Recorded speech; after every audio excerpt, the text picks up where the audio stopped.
poaching's a big thing down here.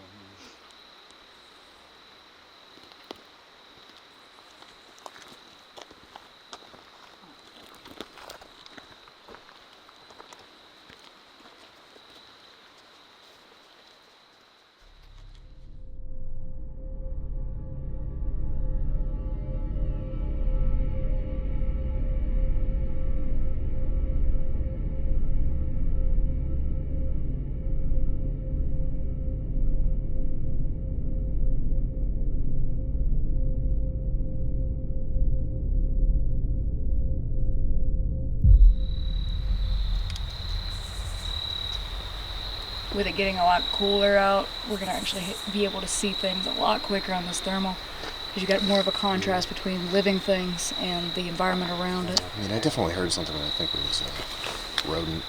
Yeah, you got a field mouse or something right there. Yeah. Up on the hill. You got some interesting X's. Where? In the distance. I'm seeing on the thermal. I'm trying to pinpoint it here.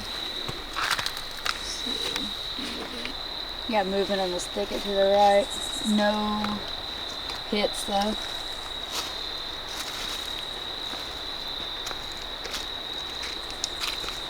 No, got something. What is that? What are you? You recording? Yeah, I'm recording. What are you? Can't tell what it is. You got your thermal? Yeah. Could you pull that for me? You got a better resolution than I do.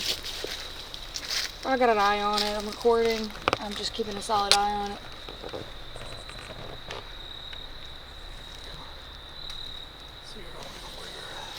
If you want to switch spots with me. Oh, I got it. You got it? Yeah. What do you think? Small mammal? Possum? I don't know. Can't tell. We'll do it. Wait a minute. Yeah. It's bigger than we think it is because my hit is on the upper part of it. Yeah. I'm on red hot right now. Alright. I'm on black.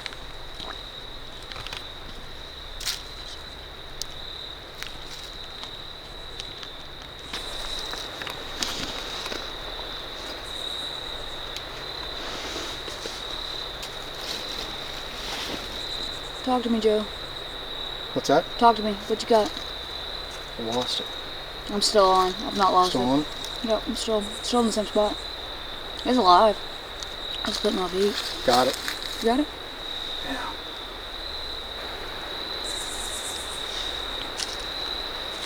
Oh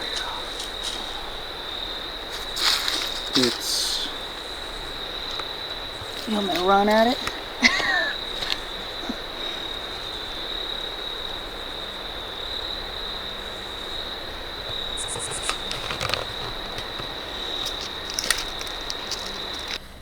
How far in?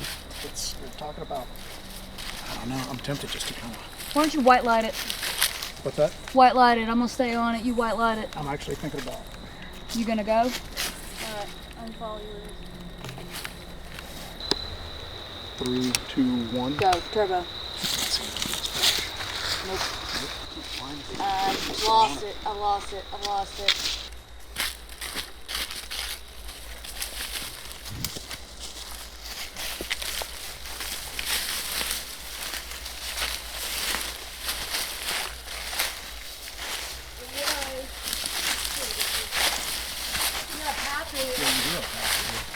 You want white light? Yeah, you got a path to travel.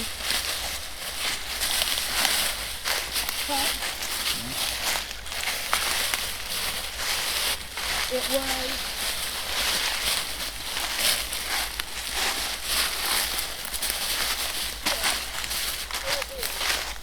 Right here. So, right? Where are they at? Let me see. Is anybody still on the road? Give me an idea of where we were. Where's Heather at? Is she still up there?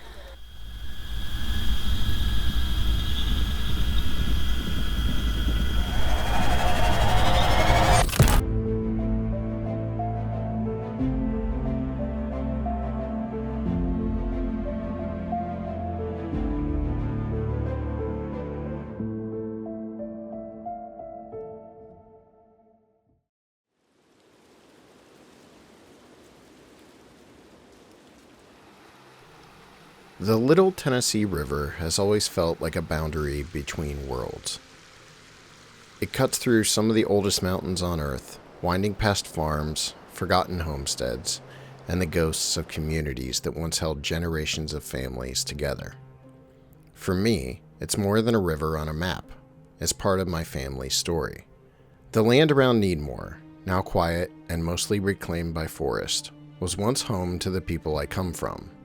Their traces linger in the soil, in the old roadbeds, and in the stories that locals still tell if you know how to ask. As I began digging deeper into Needmore's past, one name kept coming up again and again: Lance Holland. I first met Lance over the summer while visiting Bryson City. He's one of those rare voices who seems to carry an entire region's memory with him. A local historian, author of numerous books on the Smokies and their surrounding communities, and currently working on a new volume specifically about the Little Tennessee and Needmore. Lance has spent years documenting the rise, fall, and quiet disappearance of this valley and the people who shaped it. Sitting down with him felt like the natural place to begin this part of the journey. Before we could go searching for abandoned graveyards or spending nights listening for whatever still roams these river corridors, I wanted to understand the land itself and the forces, human and natural, that shaped Needmore into what it is today. Needmore, just because my family. Okay. Can you talk us? I have a couple questions specifically. I don't know if you'll have answers, but how many people actually lived in Needmore, and can you describe how it was laid out? Because there's nothing left of it. If there was a downtown Needmore, it's about, have you been down the Needmore Road? Mm-hmm. Yeah. You know where the swinging bridge is? Yeah. That swinging bridge was about where downtown was. I got some pictures of the store. Which side of the road, or which side of the bridge? Both. Both. Okay. That the town of Needmore, it wasn't much of a town. It was just a scattering of settlements that got their mail at the same place. Everything refers to it as a community, and you don't hear that very often, so I didn't know exactly what that meant. Well, that's, like, I live in the Stokoa community, and there is no downtown. There's just a bunch of people living in this valley scattered out all over the place. And that's what it was for Needmore. Okay. On the side of the bridge where the Needmore Road is, there was a general store and a rock quarry.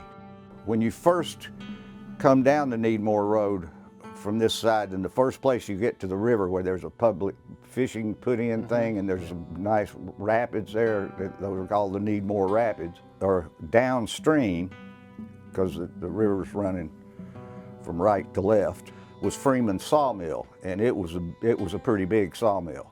That was the biggest industry in the whole thing.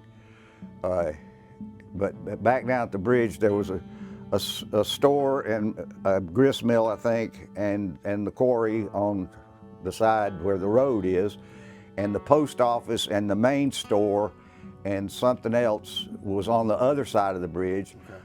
But on the other side of the bridge was the Cherokee Path, which Joseph Welch turned into the Tennessee River Turnpike. These are the symbols of a nation's constructive energy. Douglas, Guntersville, Cherokee, Wilson, Pickwick Landing, Chickamauga, Hiwassee, Fontana, Hales Bar, Watts Bar, Fort Loudon. We were building 5 dams on the Little Tennessee. Yeah. So when TVA was created, they immediately started negotiating with Alcoa about whose responsibility it was to further develop the hydropower on the Little Tennessee. So they were going to build one dam around where Fontana Dam is now, then up at Bushnell, where the Little Tennessee and the at the confluence of the Little Tennessee and the Tuckasegee, they were going to build 2. One of them on the Tuckasegee, which would have probably flooded Bryson City, and one on the Little Tennessee, which certainly would have flooded the lower Nantahala. So we wouldn't have the whitewater industry that we got now. And then one dam on the Nantahala, up where the Nantahala Lake is now, and one dam at Needmore. That was the 5 dams. Yeah. Is that what leads to the abandonment of Needmore? Yes. Yeah.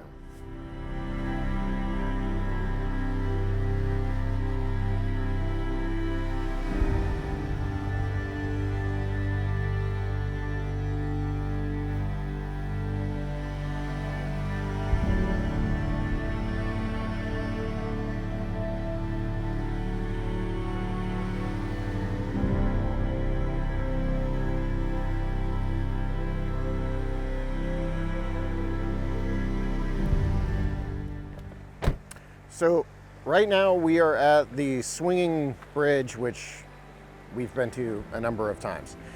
The last time we were here, we met a lady on the path over here who told us that there is a cemetery up in the woods near Needmore. So what we're doing today is we're going to try to find this cemetery that we, for some inexplicable reason, could not find the last time we were here. Now, the last time we were here, we did find the Brush Creek Cemetery, but this isn't that. I actually think this might be like a family cemetery or a much smaller cemetery of some sort, but it's off of the road that runs on the other side of the suspension bridge, and it would be some of the earliest graves that are in the area of the Needmore community where some of my family lived. So that's what we're gonna do right now, is go over there and try to find some sort of cemetery that exists over there.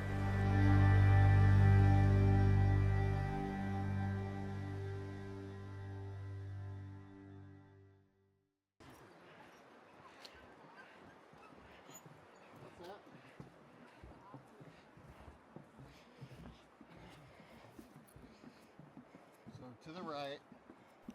Walking here in Needmore, it's hard not to think about the people who once lived and worked in this valley. There's a weird divot in the ground, like a real deep divot that seems out of place.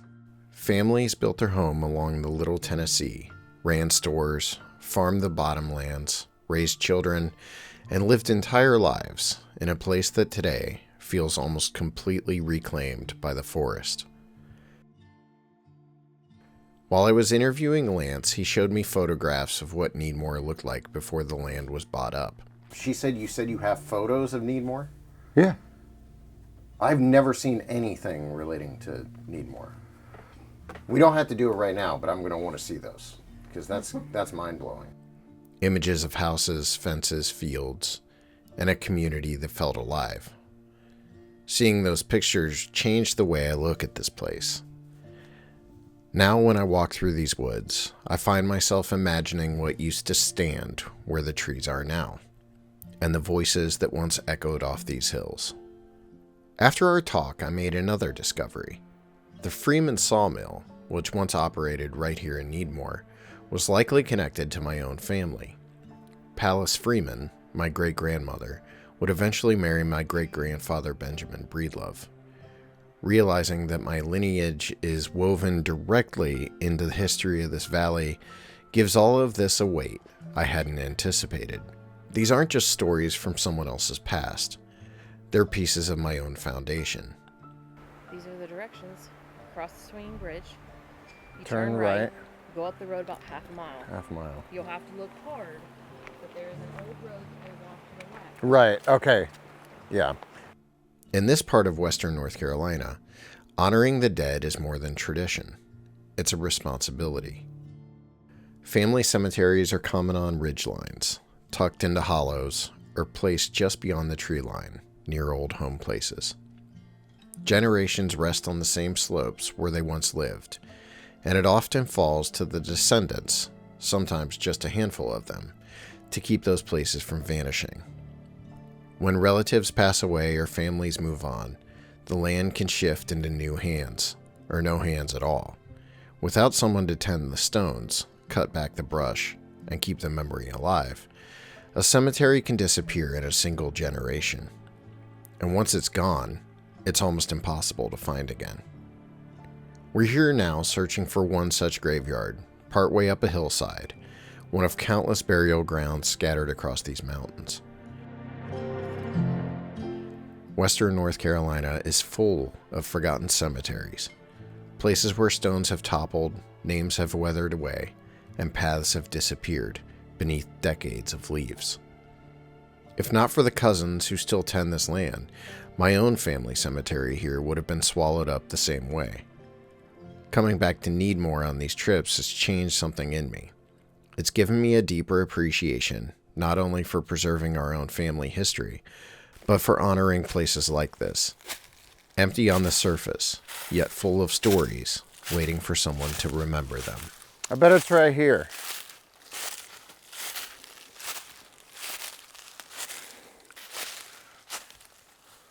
Yep, right there. You can see the first one right there.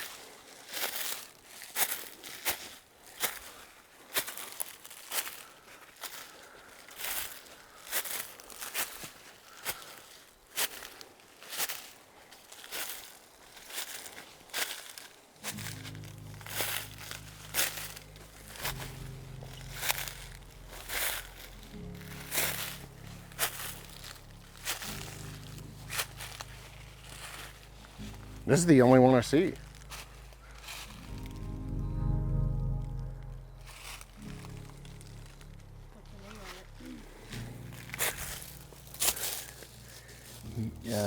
MJ Moore. Yeah, maybe. 1826, died 1876. That's the only grave I see. Oh no, right next to it on the ground. More right here.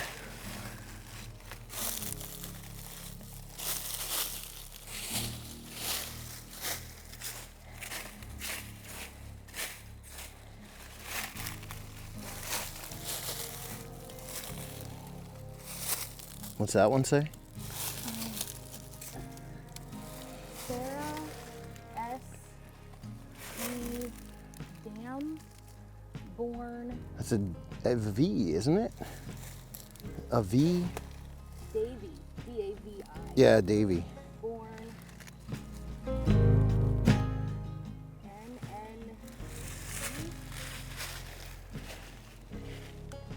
That's December.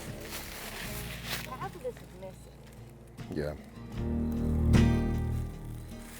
I wonder if that's part of it there. There's probably more in the underneath these leaves too. So we're about a half mile down the road that would have ran on the opposite bank from Needmore Road. When we were here last time, like I said, we had seen this path that was clearly leading somewhere. We had ran into a lady on the path who was running. She told us about a little bit about the history of the area, but also explained that there was a family cemetery up. This is a family cemetery, right? A family cemetery up the top of this hill. So we found the path this time. Last time we somehow lost it.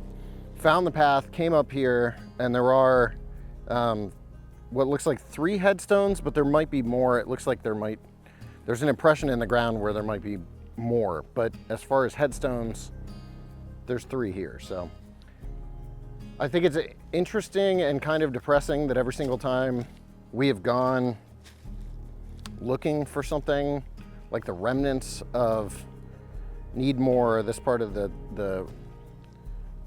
of Swain County, all we find is essentially this like broken down headstones in the woods.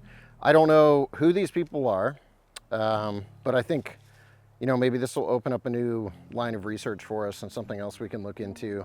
There's 3 different names. The headstones are all like late 1800s, early 1800s with death dates kind of in the late 1800s, mid to late. This one is 1876. That one's 1895. That's actually older than I was thinking, because 1895, my family had already been here since like 1813, something like that. So this post dates them, and I had been told this was older. This is definitely not the oldest cemetery. Someone had said these were like the oldest graves in the area. That's not even close, because some of the ones at Brush Creek Cemetery are way older. So But I'm glad we found it. It's an important piece of the Needmore puzzle, and we brushed some of the leaf litter off of these things, but there's only so much you can do when they're just sitting in the woods. So we'll try to learn more, hopefully in the future. But for today, I'm glad we found them, because it was something, like I said, that we had been really looking for last time we were here. So it's important, I think, that we keep uncovering these little pieces of history in the area, not just the Bigfoot stuff, but the human beings who were in this area.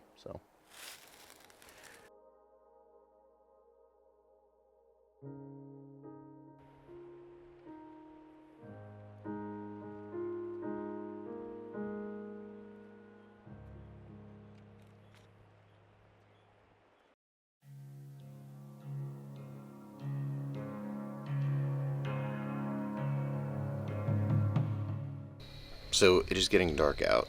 Right now I am waiting to get picked up by Jessi and Joe of Hellbent Holler.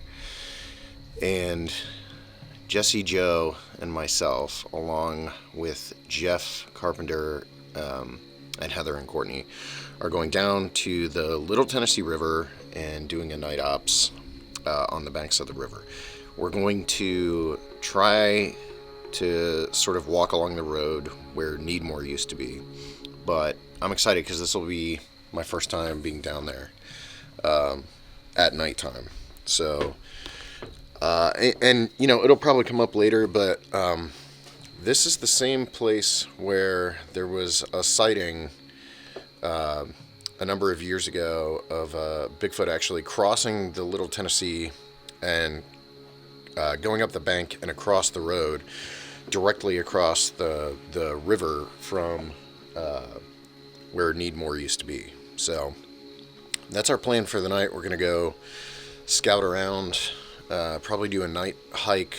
Jeff wanted to sort of put teams on both sides of the river, so hopefully we can pull that off. But that's our night.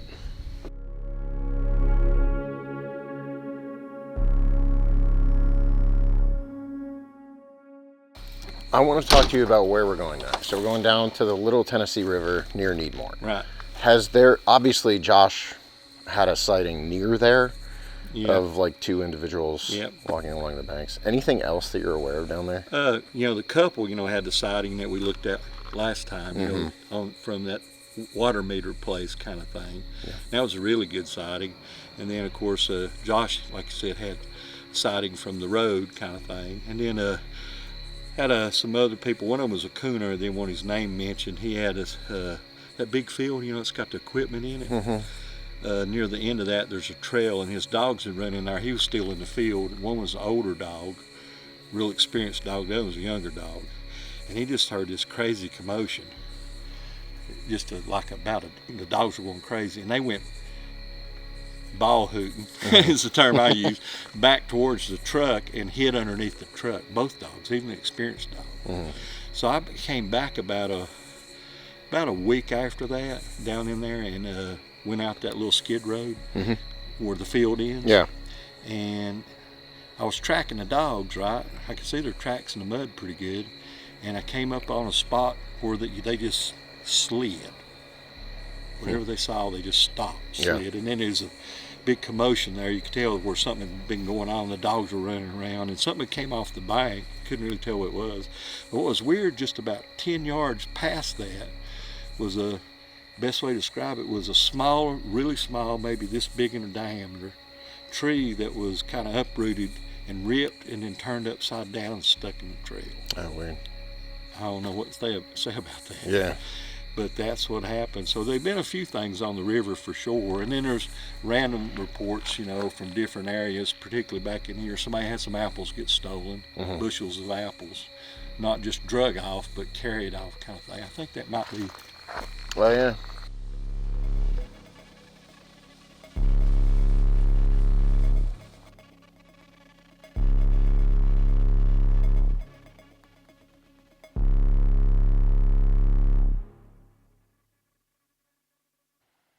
The Little Tennessee River cuts through a landscape that's almost tailor-made for wildlife. Broad floodplains, thick timber, endless cover, and access to food and water in every direction. Black bear, deer, coyote, and countless smaller animals thrive along its banks. And if a creature like Sasquatch exists in these mountains, this is exactly the kind of corridor it would use to stay hidden while moving through the valleys. Sightings have been reported here for decades, long before we ever started filming or telling these stories. Back when we made On the Trail of Bigfoot the Ancients, we spent a good amount of time exploring the reports that clustered around this same stretch of river. One in particular stood out, and it happened just down the road from where we parked for this very night investigation. A man and a woman were driving along the Little Tennessee when they saw a massive, upright figure climb out of the river, step onto the bank, and cross the road directly in front of their vehicle. It moved quickly, deliberately, and disappeared into the timber on the other side. Jeff Carpenter was the one who followed up on that case, and even today, it remains one of the more compelling sightings tied to this area. They were coming from church, from Franklin this way, Seth. Okay. So as she come around the turn, she said she just happened to notice her husband was in the passenger side. She just happened to look over to the side and seen something, I guess because the building was there, she could see it good. It wasn't dark, but it was in the afternoon. And she seen it there. As they went by, she kind of screamed, "What was that?" or something like that. Yeah. And he looked in the rearview mirror and he could see it kind of coming up the bank. Okay. He saw it in the mirror. And then they went down the road. Turn and around. Yeah, and I think they had to go all the way to the bridge to turn around. And when they came back, it was, I think, more about right up here. And that what scared her was just standing in the road looking at them. I guess it was just kind of got caught off guard too, if that makes sense. Yeah, and I spent a good day here with her, and it was a good sighting. He actually saw it twice, and she did too, but he only seen it in the rearview mirror because evidently he was, just riding. And when she yelled, he looked in the mirror immediately. From here, we are 3 miles from the family cemetery. So yeah, that's what he was just telling me. Yeah, it's 3 miles is what. Yeah, that's cool. GPS That's really neat. And it's heading in that direction. That Lick Log Road goes that way.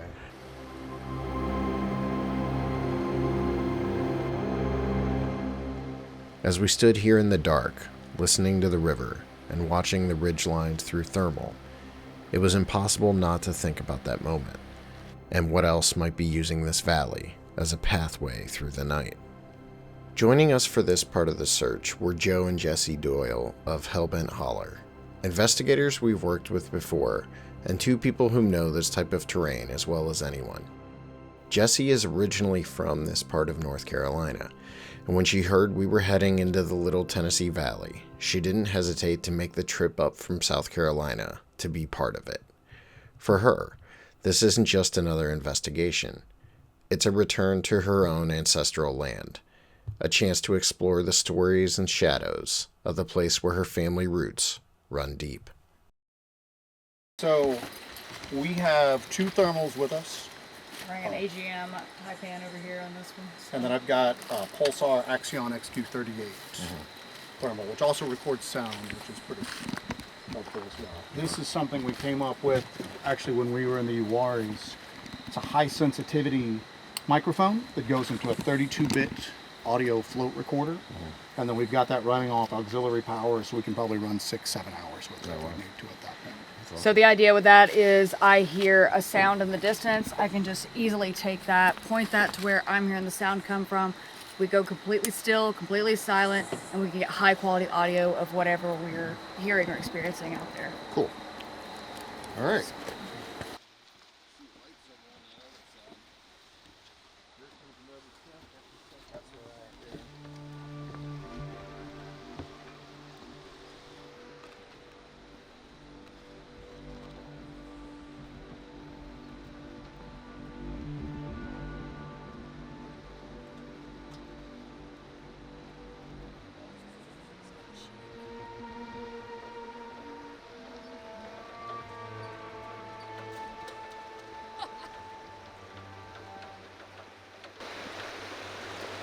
There is a sign on the end of this bridge that says like 4 people at a time. Yeah, you see. And we just all just load it up. Yeah. It's my first time on a swinging bridge. And She swings. she definitely does.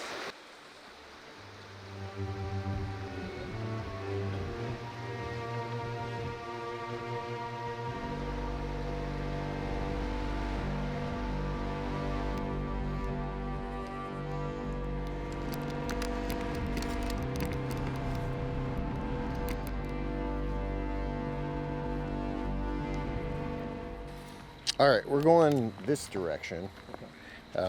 Jeff, just so you know, like what he told me, what Lance told me, the post office was right here, to the left. I can't. Okay. There's nothing left of anything. So the post office is right here, and then that house and the general store were right here. The photo I sent you of the post office, that was right there. Oh, that's cool. This side was the gravel quarry was like right over here. I don't know. He's kind of vague about details, and I'm not sure he knows everything either, but I just know that it was over to this direction. Oh. Yeah. Makes sense to be near the swinging bridge, though, the post office. Yeah.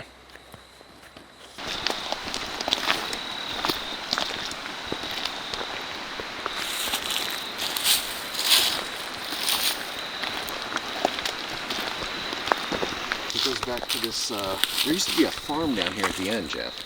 Yeah. And it's still there. There's still like a couple big fields down here. I don't know what they do with them. They plant milo in it sometimes for might be a cool purpose. spot to set up for a little. Cool. It's pretty far down. But...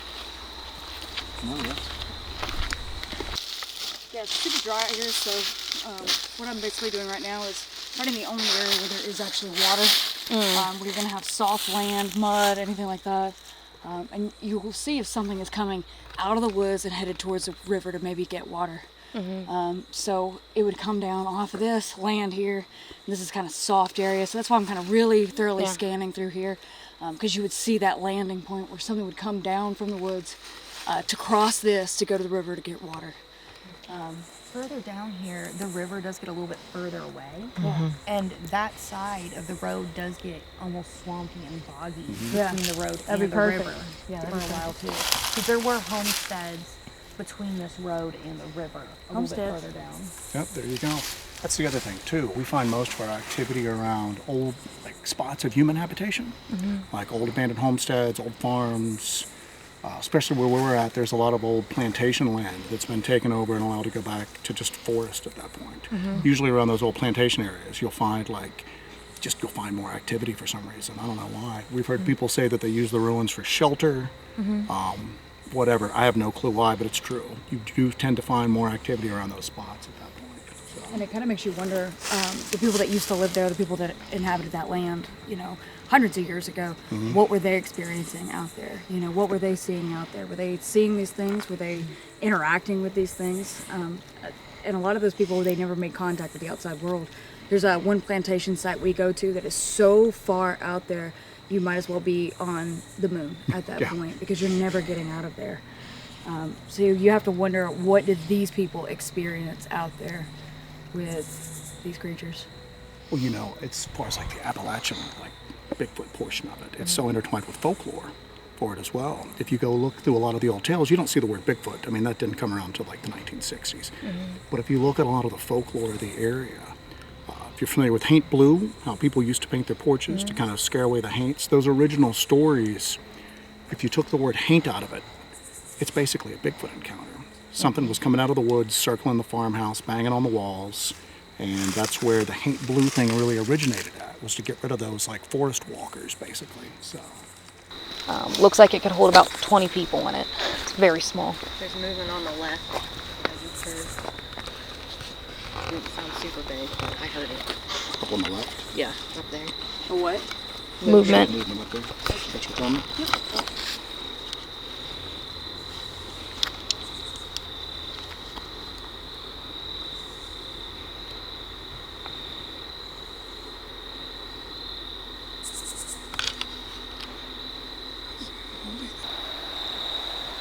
You got movement in this thicket to the right. No hits though.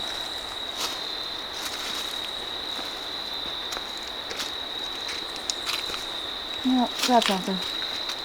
What is that? What are you? You recording? Yeah, I'm recording. What are you?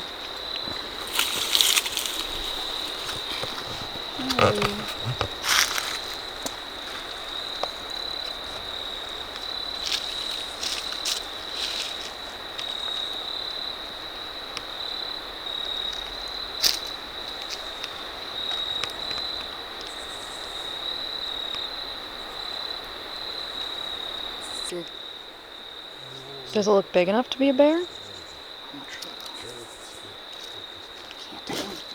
It's obscured by the brush so much.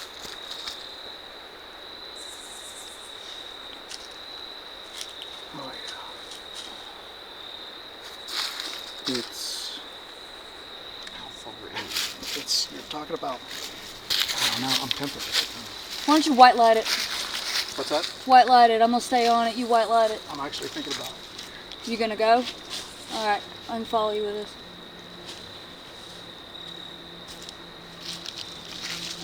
Still on it? I'm on it. I thought it was black bears. This is down and then you see something that's right there. So there's no home.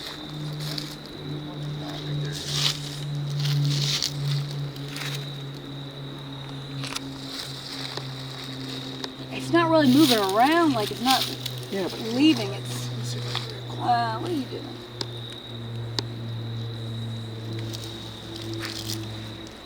Can I get a better angle so I can get some idea of the shape we're working with? That brush is so thick.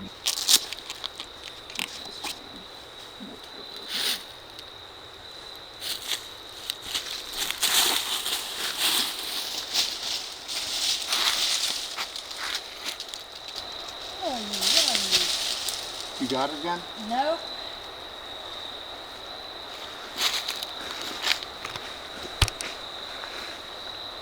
Nope.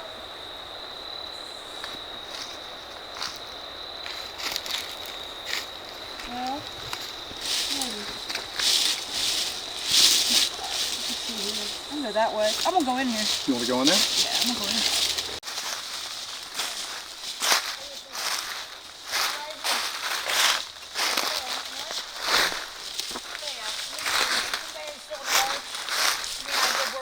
Where's Heather at? Is she Lamp. Headlamp. She's good. I got her. You got her.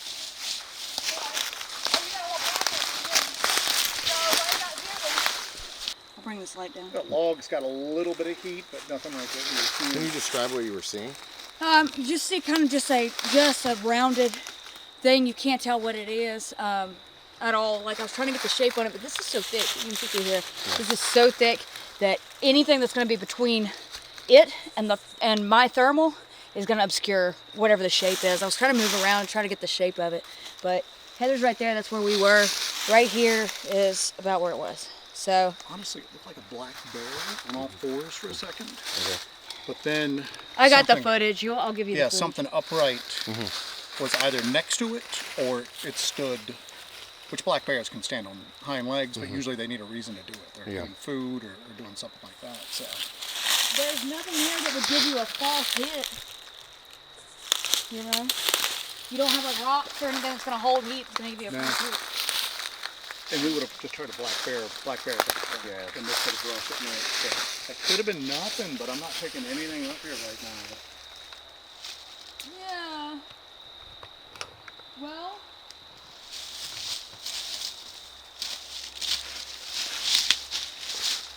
I don't know. You got something moving around here pretty regularly.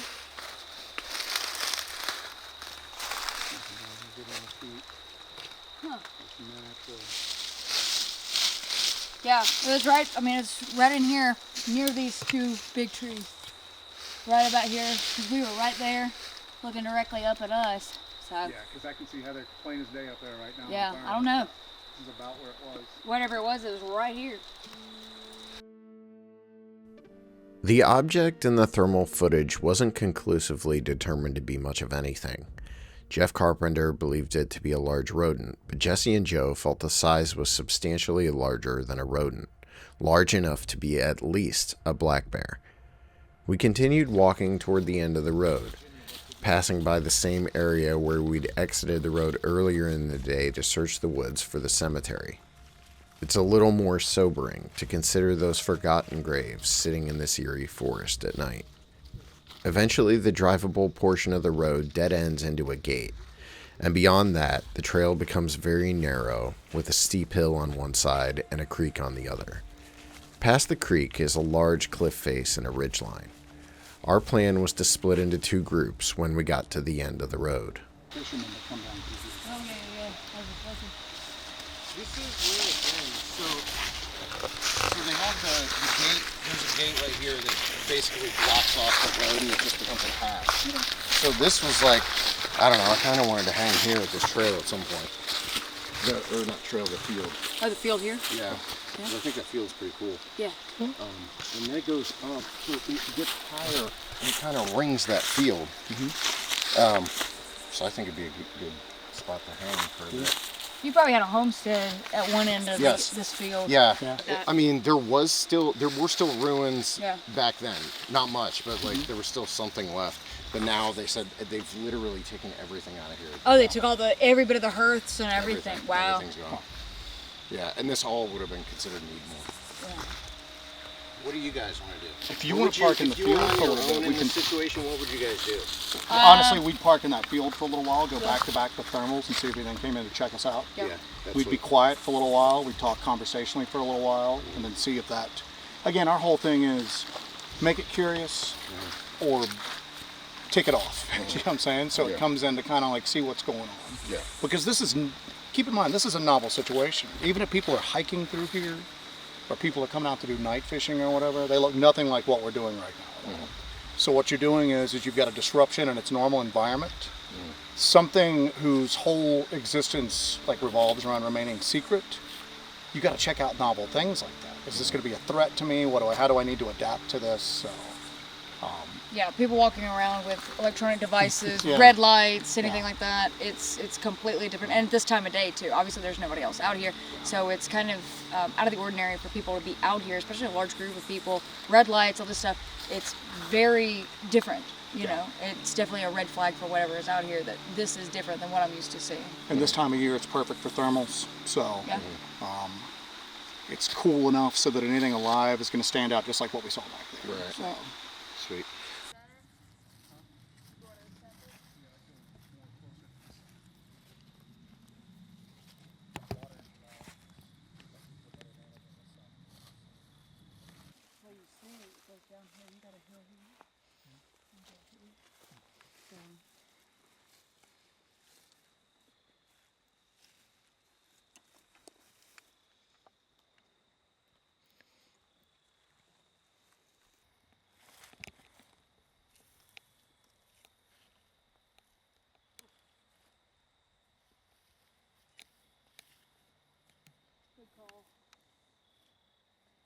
Jeff and I are thinking about going past that gate and walking that way and see if we can flush something back this direction. Sure. Yeah. Because it hooks.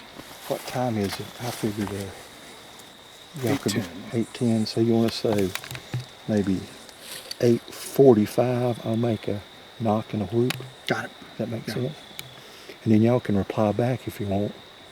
Does that sound like a plan? Good deal.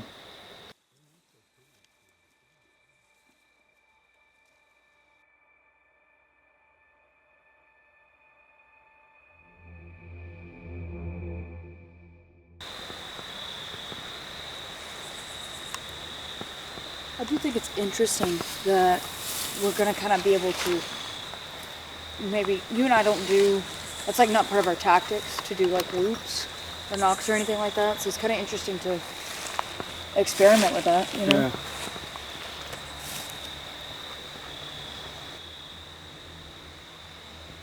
This whole field is kind of a dead zone, like there's no, at least, you know, while we were kind of coming up that other road, that old gravel forest road, we were at least seeing off to the side, we're seeing, you know, birds and trees, we're seeing field mice, something. This is a complete dead zone. There's nothing anywhere around here. It's interesting.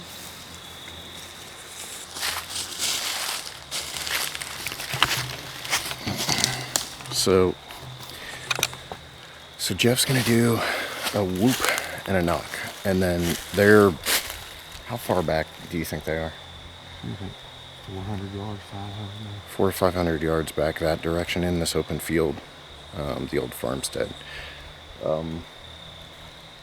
They're gonna respond. We're gonna see if anything happens. There has been some sort of sound, I think, that I've been hearing up on the ridge to our left.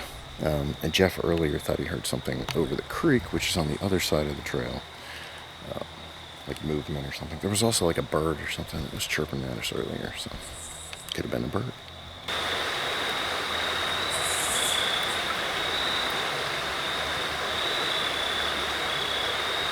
Something just crossed the creek.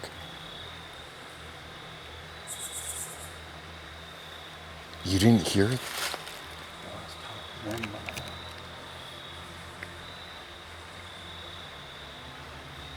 There it is. It's moving away from us. It's small. Yeah. I see it. What is it? It's looking at us right now. It looks like, I don't know, it could be, it's not real big, but it is. It is still. Can you see it? No. Oh, it's not anything big. Yeah. No, good job. And it is right on the bank of the creek. Yeah, it crossed. It actually crossed the creek. Because I heard it splash. I'll try to record it.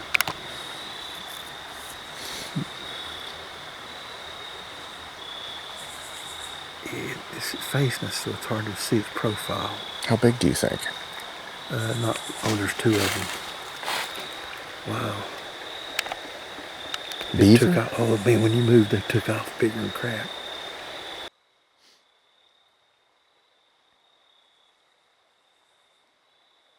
$8:45.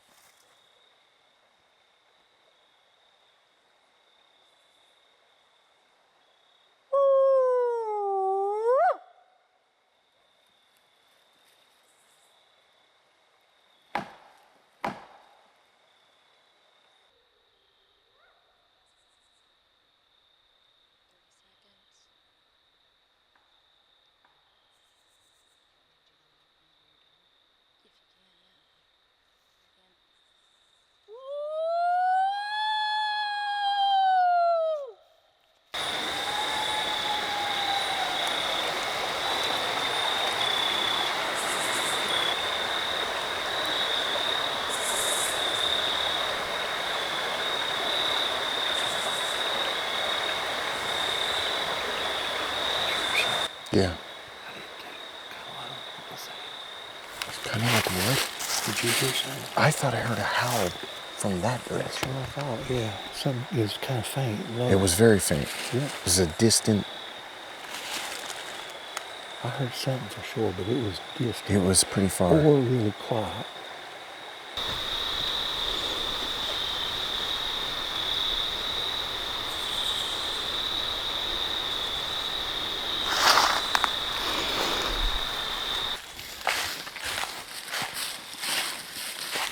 So, to recap, we did the howls. We did howl and a couple wood knocks almost immediately, well, within, what do you think, like 30 seconds? Maybe even quicker than that. There was a pretty quick, what we think might have been a response up on the ridge over this way. But it was muffled, potentially more distant than you would expect. But did sound like there was some sort of response.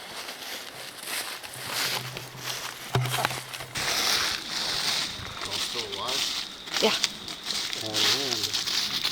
Okay, y'all go first. Did y'all hear anything?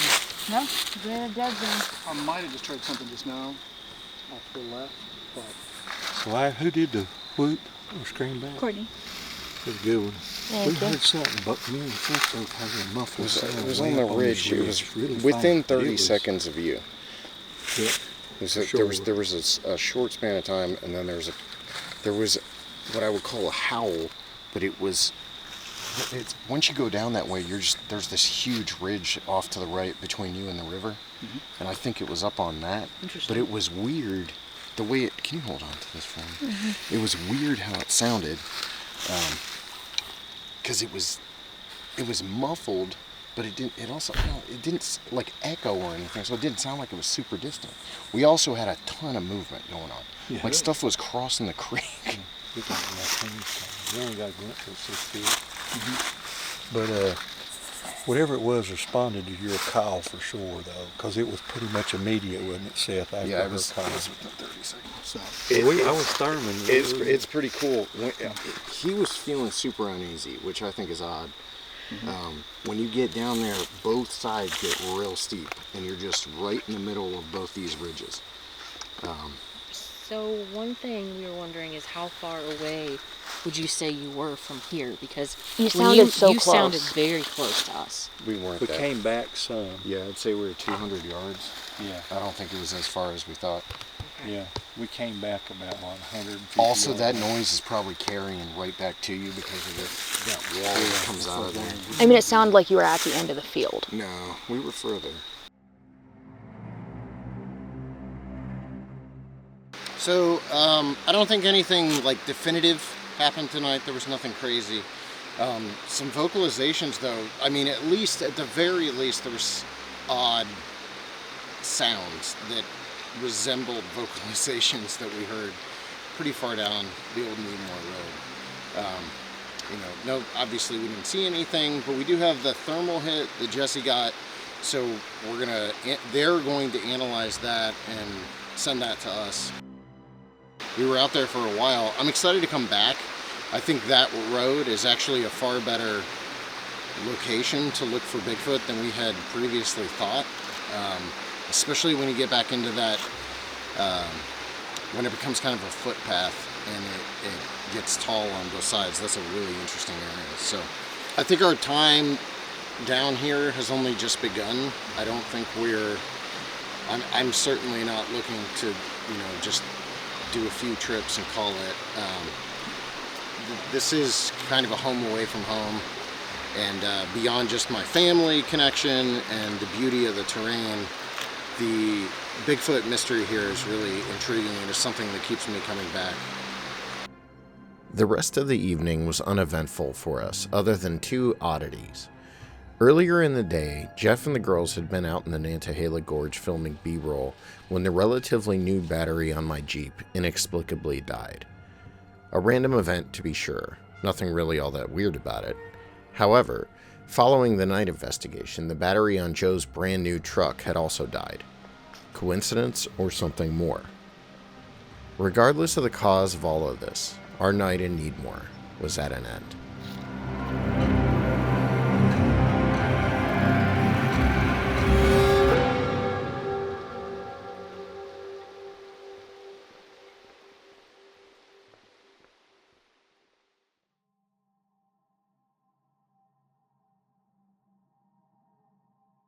The Little Tennessee River has a near mythical presence in this part of North Carolina, not simply due to its relationship to abandoned communities and its breadth of Sasquatch activity. In certain stretches, the river appears to run uphill, an optical illusion caused by subtle elevation changes, bends in the valleys, and the way the surrounding terrain slopes away from the river. It's a phenomenon people have remarked on for generations, and one that adds to the river's mystique. Can you describe the original course and natural features of the Little Tennessee River in the region? It's the same as it is now. It's just,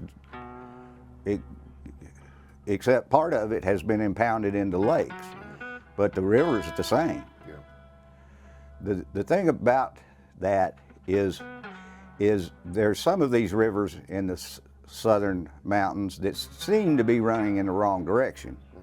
And the Little Tennessee is the case study of it because the headwaters of the Little Tennessee is around Clayton, Georgia. The elevation around Clayton is at the headwaters is about 2,000 feet. But then that river slices through the Smoky Range, which is 6,000 feet. So it seems like the thing's running uphill, but it's not. It's going down, and it's headed west. The Eastern Continental Divide is in the Blue Ridge Range, All the mountains in the east are part of the Appalachians. Then you have two primary chains. One of them, the eastern one, is the Blue Ridge, and the western one has a number of different names. It's Unacas, then the Smokies, and then the Unacas again, and then there's several cross ranges that go in there. And everything on the east side of the Eastern Continental Divide, which generally follows the crest of the Blue Ridge, which is the easternmost ridge, the water goes to the Atlantic. On the west side, it seemingly defies gravity, cuts through the mountains, and goes into the Mississippi, and ends up in the Gulf.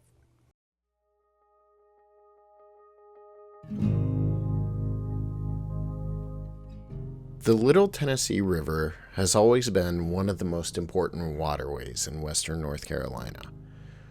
Long before modern roads or towns, it shaped where people settled, how they lived, and how communities like Needmore came into being. Farms rose along its banks, mills harnessed its flow, churches and graveyards followed the bends of the water. And when those communities vanished through land acquisition, migration, and time, the river remained, quietly carrying their memory downstream. Back in August, we'd located one of the oldest cemeteries in Swain County, the Brush Creek Baptist Church. I filmed the hillside, the stones half hidden by grass and leaves, and one marker in particular that, in the edit, I had unknowingly included in one of the final shots. It bore the name Freeman. When the episode aired, my dad called me and told me that name wasn't unfamiliar, that the Freemans were tied to the Breedloves.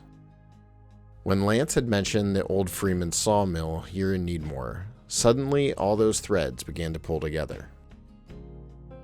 I came to find out that gravestone belonged to Matilda Freeman, my great-great-great-grandmother.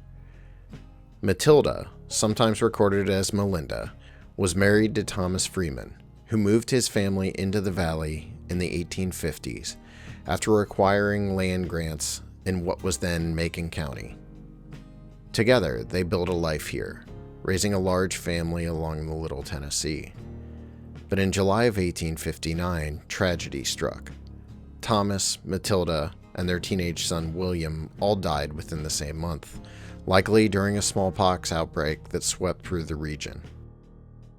Their deaths left the surviving children scattered among relatives, but the family endured.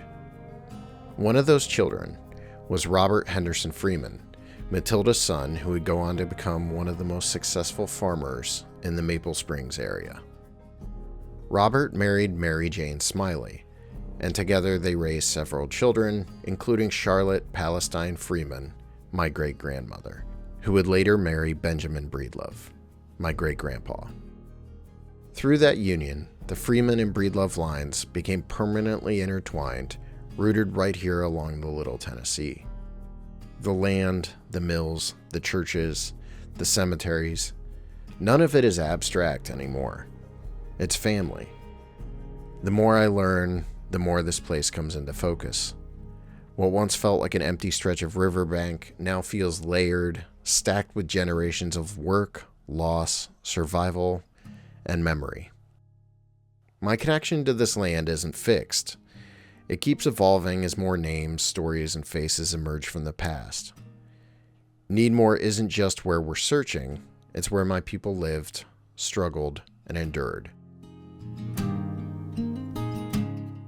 Every time I come back, the distance between then and now feels just a little bit smaller.